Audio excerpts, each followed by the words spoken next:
Hello and welcome to another episode of Sports and Songs Podcast. We're your hosts, Dan and Andy. We're on season 7, episode number 21. Andy, tonight's the songs edition. How are you? Good, good. How about you? Good. We had an interesting album review to do this week. Typically, we are kind of in that 90s, 80s hair metal hair band, but we Yep. like to expand. We like to expand out. Well, these bands that we talked about all had a root or an influence at some points. We try to dip into those, and I really think this guy was a bigger influence than people admit. I agree. Tonight we're doing Willie Nelson. We're doing a Willie Nelson album for our album review. And the album, 1975, is Red-Headed Stranger. Now, Andy, I have to admit, I did not listen to this before the episode, before this week. Did my Correct. homework. I went through it and watched, listened to it. Very good. But it really makes sense after you do the homework and start reading up on the lyrics and things. It's a concept album, Andy. Yep.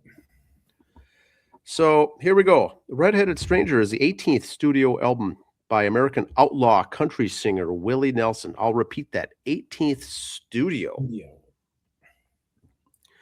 Released this in 1975 following the success of his recordings with Atlantic Records. Coupled with the negotiating skills of his manager, Nelson signed a contract with Columbia, the label that gave him total creative control over his works. Expand on that a little more, Andy, for the listeners.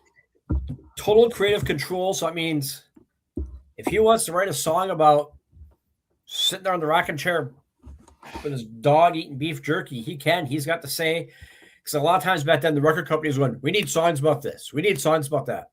Willie could write songs about watering flowers if he wanted to, and no one could say boo about it.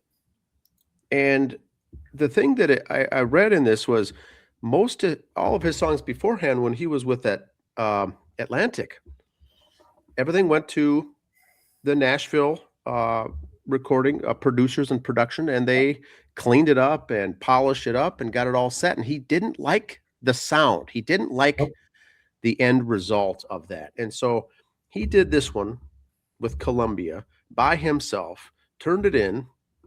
I mean, he just did it and submitted it. The employees there at Columbia said, "I think you gave us the wrong one. This is just a demo. It sounds like a demo." He says, "That's how I want it done." Yep. They said, "Well, I don't think we can publish. We can't push this out there. It needs to be cleaned up." He says, "No, it doesn't." So that's what I took from this whole thing is Willie loved, I think, this whole process of not having to get too involved with the production. He was able to strip it down to just the guitar, the vocals, and very basic songs and music for this. And they didn't necessarily like it, but this album went double platinum, Andy. Yep. So, like I said here, the executives thought it was a demo, and because Willie Nelson had the creative control, no further production was added. They didn't like it, and he says that's fine. You don't have to like it. This is my baby, and it did completely well. This is a concept album. So, Red-Headed Stranger is about a fugitive on the run from the law after killing his wife and her lover. The content consists of songs with brief poetic lyrics and arrangements of older material, such as Fred Rose's Blue Eyes Crying in the Rain, Yep. Wolf Gilbert's Down Yonder, and Juventino Rosas or The Waves. Despite Columbia's doubts and the limited instrumentation, Red-Headed Stranger was a blockbuster among country music and mainstream audiences. Let me repeat that. Country and mainstream. It went multiple platinum and made Nelson one of the most recognized artists in the country. Yep. Thoughts on that? It's when the crossover started. So it wasn't 1975, remember? Yep. You had WDGY and KDWB here for radio, and that was it. So, and Willie kind of crossed over a little bit because I think the songs were just okay. Trying not to sound like I'm a fan of Willie, but just his songs were cool. They were good to listen to. My dad was a Willie Nelson fan, but you know what? He wasn't a fan of Willie's lifestyle, quote unquote. But he liked Willie's music because plug the kids' ears. Willie didn't give two shits what you thought. This was what I want to write. This is what I want to Yes. say. So there. Like, that's why he wanted the creative control. I'm Willie Nelson. I want to write the music. This is Willie Nelson music. Boom.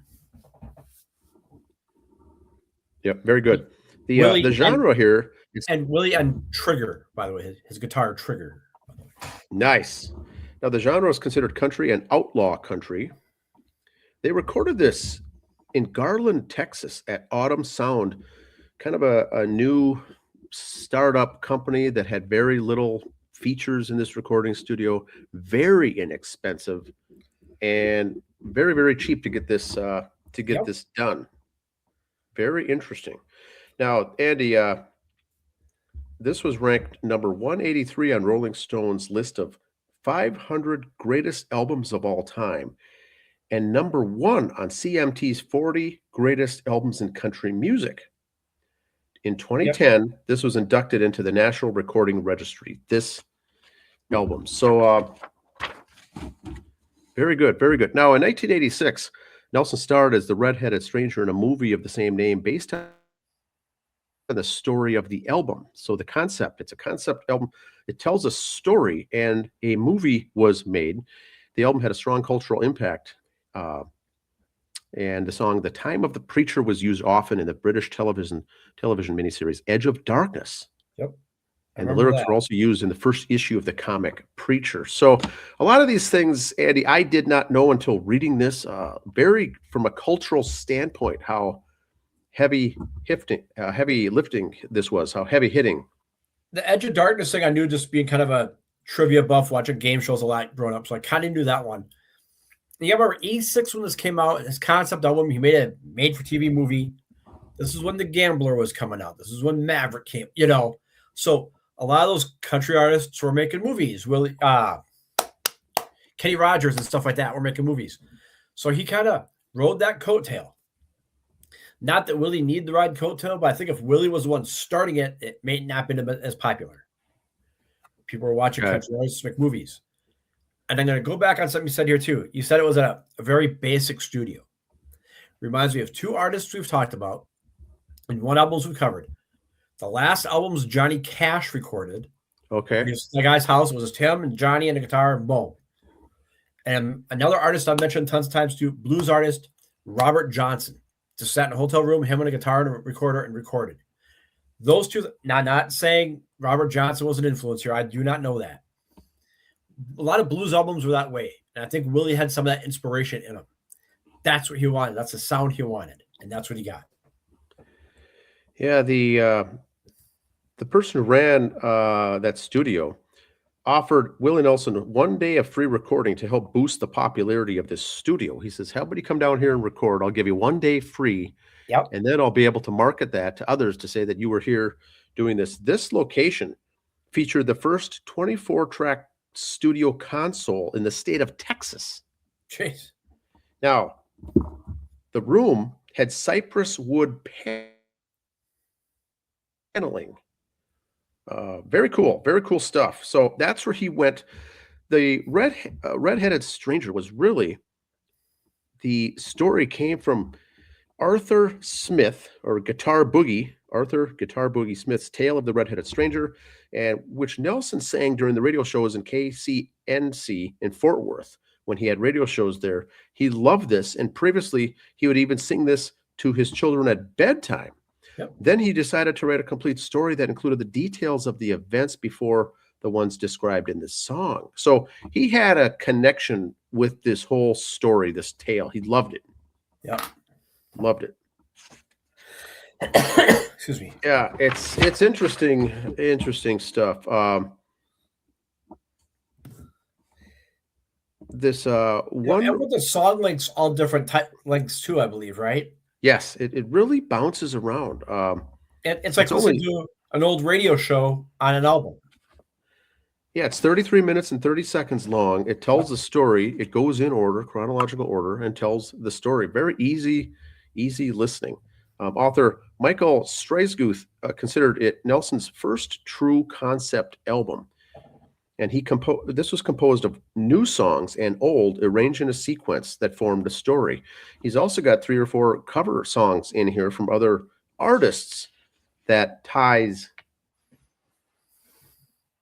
in.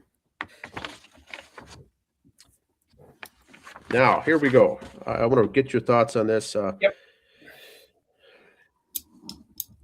He worked with a screenwriter to get a movie made. Mm-hmm. He worked with a screenwriter to get a movie and sent it to Hollywood. Now, this was back in 1977. He met with the screenwriter and says, "Hey, let's write the script for this movie." In 79, they pushed it over to Universal Studios. The studio budgeted the film at $14 million and sent the script to Robert Redford, who said, "No, thanks. I'm good." Yeah. Okay. The movie project was then tabled. Then they had to buy it back. They had to buy back the script from Universal. Then they went to HBO. They assigned the movie to do this a film budget of $5 million, but this project was never completed either. Finally, Nelson and a friend decided to finance the film themselves. Nelson portrayed the role of the stranger, and the movie was released in 1986. This movie is out there, folks. Get a chance. If you get a chance, watch it. I just watched it on YouTube the other day. It's called The Red-Headed Stranger. It's an hour, 45 minutes long. Very good. It's almost surprisingly good how good it is. It wasn't a high-end production. They did it themselves, financed it themselves, and it's a very good movie. I thought it was very interesting. That's the listener's homework for the week, Andy. Okay. Now, in 2002, the 1975 original recording of this album was inducted into the Grammy Hall of Fame.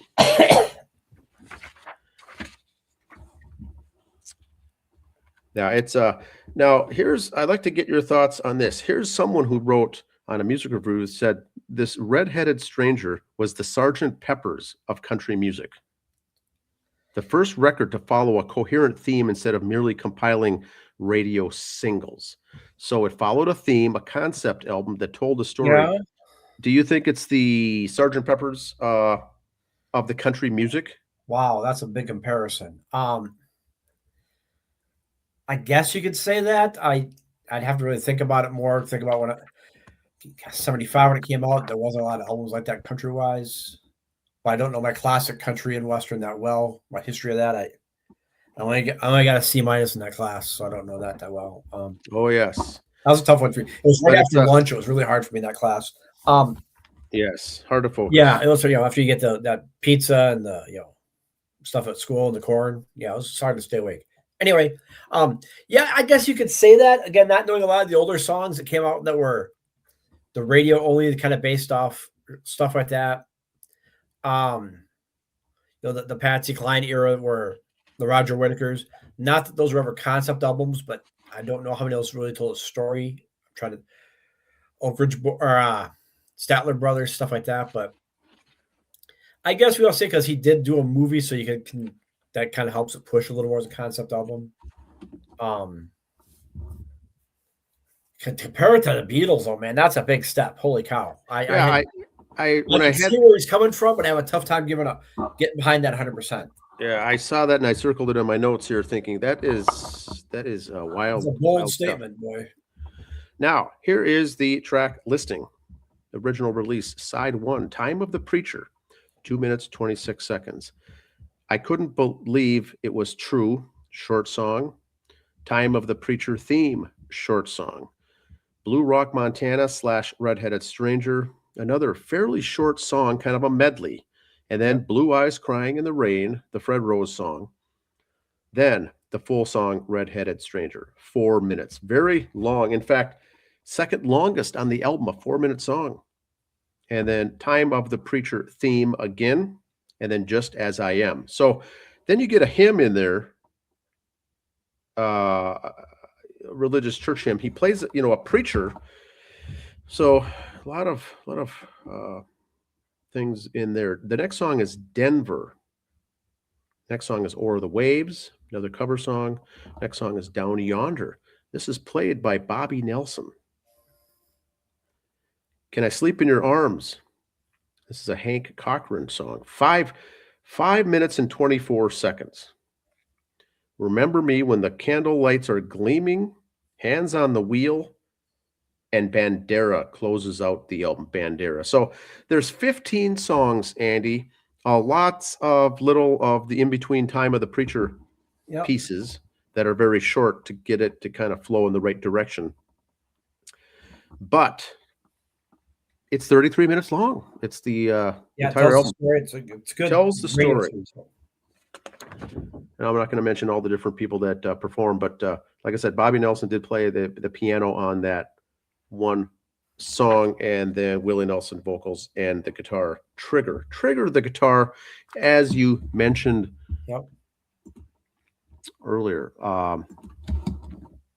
So did you have this one? Did your dad have this album? I don't recall seeing this one in the collection. I know like they enjoyed Willie when he was on. The radio was on, I mean, it wasn't Willie's on, be quiet, or you get, a crack. It wasn't that, but they enjoyed his music. Because like I said, I think because they kind of knew that Willie was singing what Willie wanted. It wasn't what you wanted. Or what the record label wanted. Yeah. Here, you're told you want to listen to this. Can you believe the media still does that today? Anyway, Willie, it's just kind of want to play music. And those are the artists I like. I may not like all of Willie's songs. Yep. But I respect when that's the album I want to listen to. Very creative. Say, here's what I'm doing. Thumb you to the industry. Here's what I want to say. Yeah, I love it. I gravitate to that kind of stuff myself, rather than getting told what to do and how they're going to do it, and then how they're going to polish it up later and give it a polished sound, for radio. I've always been drawn to the.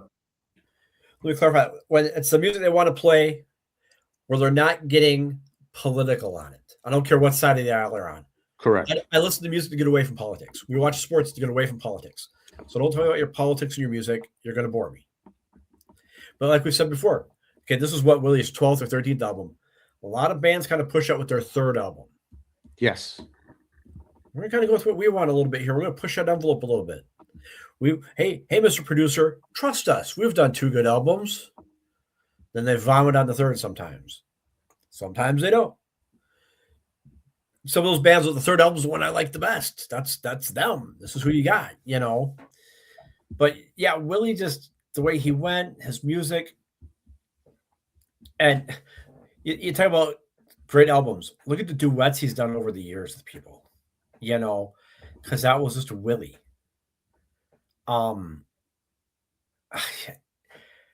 How he was considered country music, but Bob Dylan was considered folk music, when really it was the same thing.